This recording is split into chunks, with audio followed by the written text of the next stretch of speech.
Welcome to the NABF podcast. My name is Eric Wilbenaw, your host, the president of the Baseball Bluebook, and we are excited to begin talking about the NABF, the National Amateur Baseball Federation, established in 1914. These guys have been around for a long time.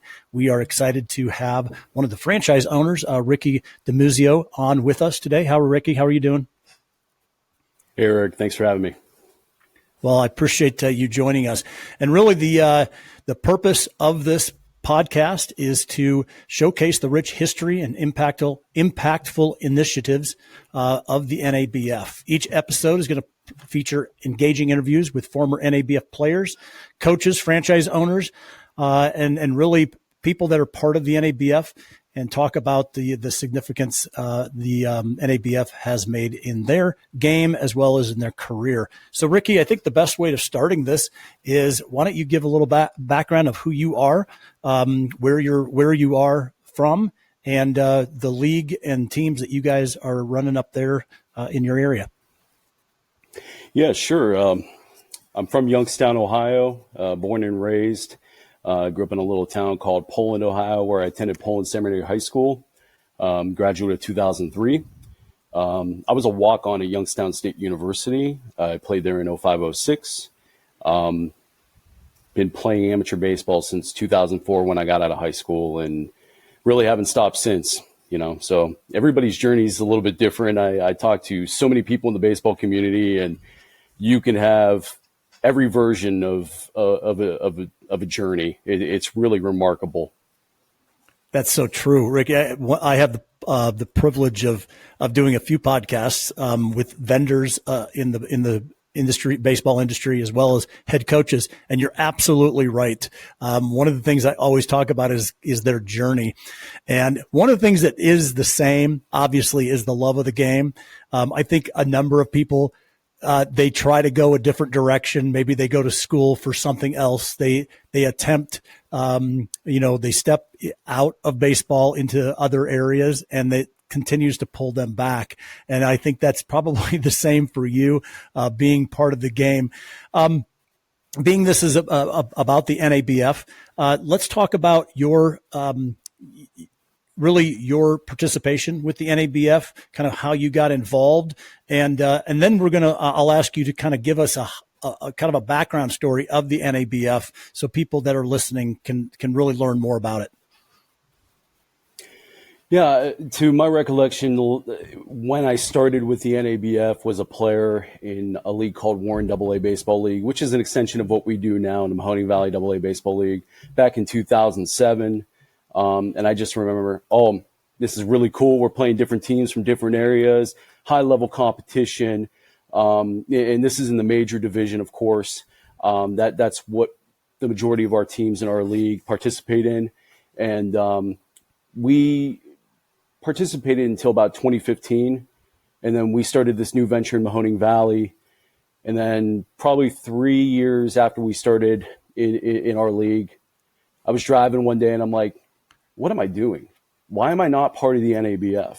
I just remember the competition. I remember how fun it was, and the camaraderie that you develop when you pick up different players from different teams, as you are allowed in regional and World Series play. And that's when I picked up the phone and called Charlie Blackburn, and him and, Derek now is at the helm, and they've been more than welcoming. They've welcomed me with open arms, and it's been a great relationship ever since.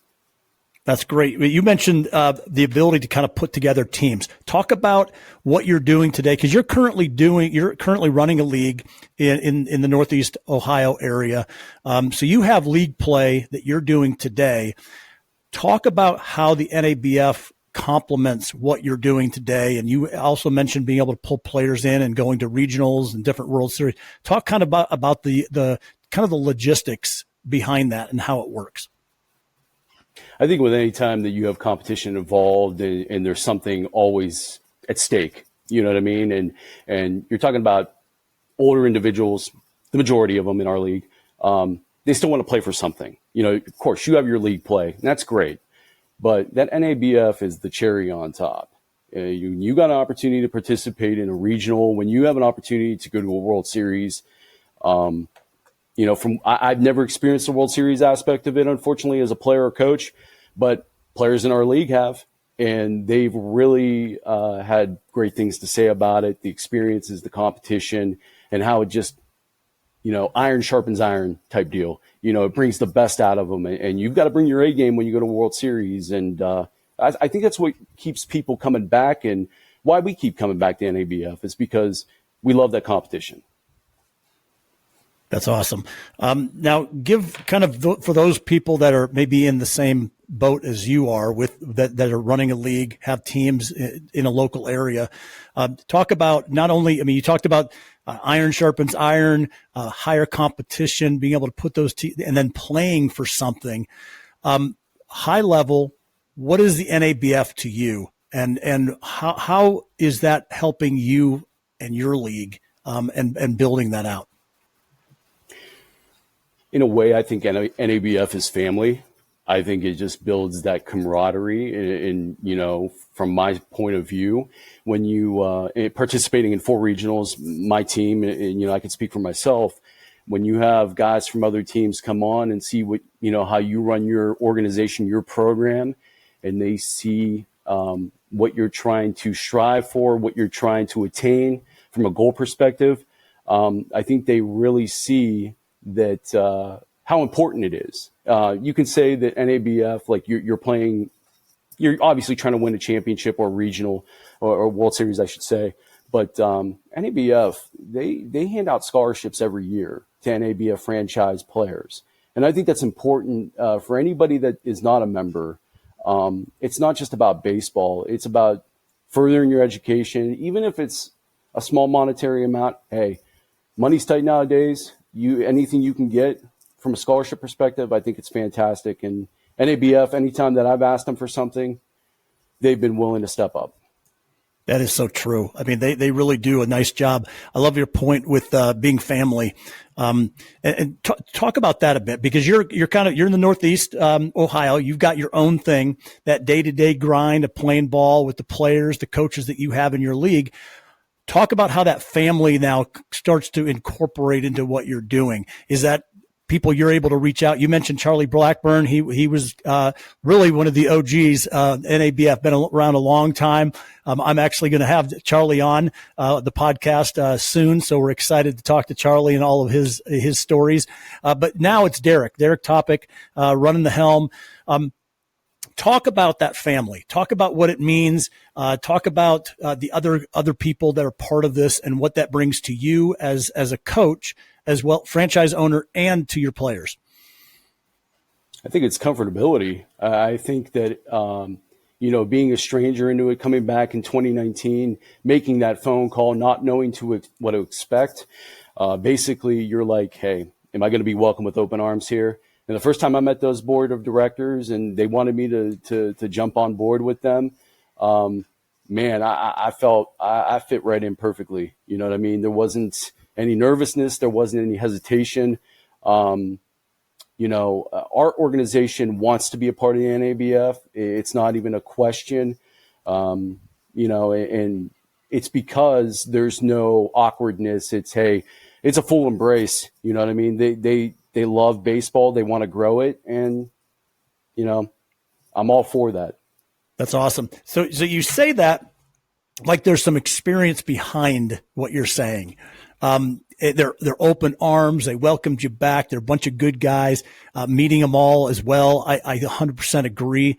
Is that something that is unique in this world of baseball, amateur baseball? Is it something that you don't find elsewhere? I think so. I mean, I think that even in college, from my perspective, being the walk-on, I kind of felt like a little bit of an outcast and things like that. I'm speaking from that perspective, but, maybe that's just my, mentality, my thinking. But, different organizations, I don't think they reach out to you as much as Derek does, or even Charlie in the past. And, hey, they check up on you. Hey, how you doing? Everything good. What do you need? You need anything? And that's reassuring, and that makes you feel like you belong. That's great. Great segue to what does the NABF provide to a league? You said they're always checking in on you. What can they do to help you guys? How things are going? Talk about what the NABF actually brings to the table during the season, not just the end with the regionals and the World Series. Yeah, let's talk about the tangible things. I mean, hey, he just sent me 4 dozen baseballs for my regional, Diamond D1 Pro low seam. And I've been checking for our league. The price of baseballs is outrageous. So to get 4 dozen baseballs for regional, I mean, there's not more you can ask for. And if he's able to help you out monetarily, in any way possible for your regional after you turn in your financials, that helps too. And the other part about it, the intangible stuff, like I mentioned before, it's the family aspect of it. It's knowing that you have a place here. It's knowing that they want you, you belong, and they're offering that competition. They're offering that like you mentioned earlier in the podcast, 1914. They're the oldest amateur baseball organization in the United States. That's long-term sustainability, and we're growing, and we're looking for ways to grow even further. That's great. Now, are you you're familiar with the new Christenberry Park in Knoxville? The thing that they're doing there. So I heard a little bit about it, yeah. Yeah. So one of the things that we're kind of doing the NABF road to Christenberry with the World Series and the showcases there. Talk about, have you participated, or your players, have they participated in any showcases or anything else that the NABF has provided? We haven't personally because of our age division, because it's the major division. Got it. But I think it was Buzz that's handling that Knoxville thing down there, and he gave a whole slideshow presentation this past November, and it's very impressive what they're doing down there and what NABF is willing to do to, not only revitalize but like grow the sport. And I can't say enough. I really can't. It's really cool. You talk about you're at the really post grad level, correct, Ricky? You're talking guys that are kind of in between. Do you have talk about what their goals are? What is your team goals? What are these individual players? What are they looking to accomplish coming out of your league, and what the NABF brings to the table? Yeah, my team specifically is a very good mix of some high school guys, like former high school guys that just graduate. I got college guys. I have former college players that just have a burning passion for playing the game. I think I mentioned to you in my email, Joe Koch, really good friend of mine. He was on the 2007 Kent State baseball team that went to the College World Series. And I have a second team All-American Division III at Penn State Allegheny. And, I have a former pitching coach he's 41 years old and he could still throw it. And, he pitched at John Carroll. He played at Cleveland State too. He coached at those respective universities too. And it's that fire to still compete, and I still have it too, and I get it. And a lot of us on my specific team, for example, we're really good friends. On and off the field, we hang out. We have goals. We want to win league championships, but most importantly, being around each other and playing the game we love is the most important thing. I think that's great. One thing that's great about the NABF is it starts at the very beginning, and then it also has a place for you all the way through, which is really exciting. It's an organization unlike so many out there, and their focus is it's just pure baseball. It's not a big money grab. Talk about that. One of the things that you see out there is this disparity of money, right? The wealth gap. There's leagues out there that really only certain people can play at, and it kind of leaves a lot of people behind. Just from your participation of the NABF, not specifically your collegiate level and the post high school guys, but from the NABF, from what it takes to be part of this organization. I mean, money's tight for everybody. It's tight for everybody, but I feel like with the long-term sustainability that the NABF has shown, 1914, we're talking 110 years. I mean, that is a long time to be running amateur baseball. It's still affordable. it's still affordable to be a franchise member, and to have the opportunities to still compete, whether you're at 10U or whether you're in major division. And I want to touch the point that you had mentioned earlier about, the college guys. I tell my college guys, play as long as you can, as long as that fire is still burning in you and you have the desire, and you're not married, you don't have kids, and you don't have a serious job that interferes. Keep playing, man, because once you put down that bat and ball, you're going to be sitting behind a desk and you're going to be missing it. And believe me, I'm going to be 40 in August, and this may be it for me, but I'll tell you what, I don't regret anything from a playing perspective, and I've loved every single second of it. Isn't that the truth? It does end. There's a time when it does end, and if you can play, the longer you can play, the better you're gonna appreciate the game as well. Ricky, it's been a real privilege to talk with you, get to know you. You bring a really good insight into the game. Different part of it, right?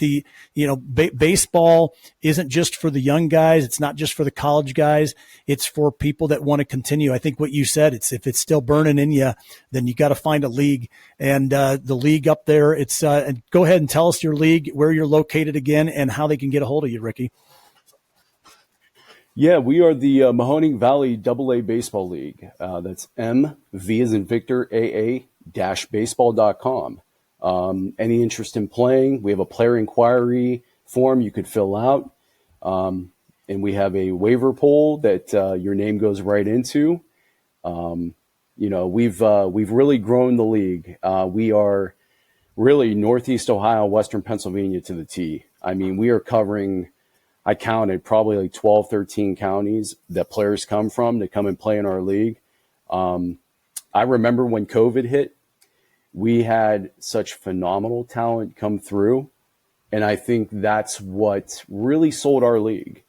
We had Joe Rock, who was just drafted by the Rockies, throw in one of our games against former New York Yankee Matt DeSalvo, and I think they combined for like 29 strikeouts. It was just, I wish I could have been there at a game that night, but I think that when you see the type of play that we provide and the product that we provide, why not? Like I said, it goes back to, if you still have the fire, it's all levels. It's not just college players, former college players, basic high school players. That if that's all you played, you're welcome.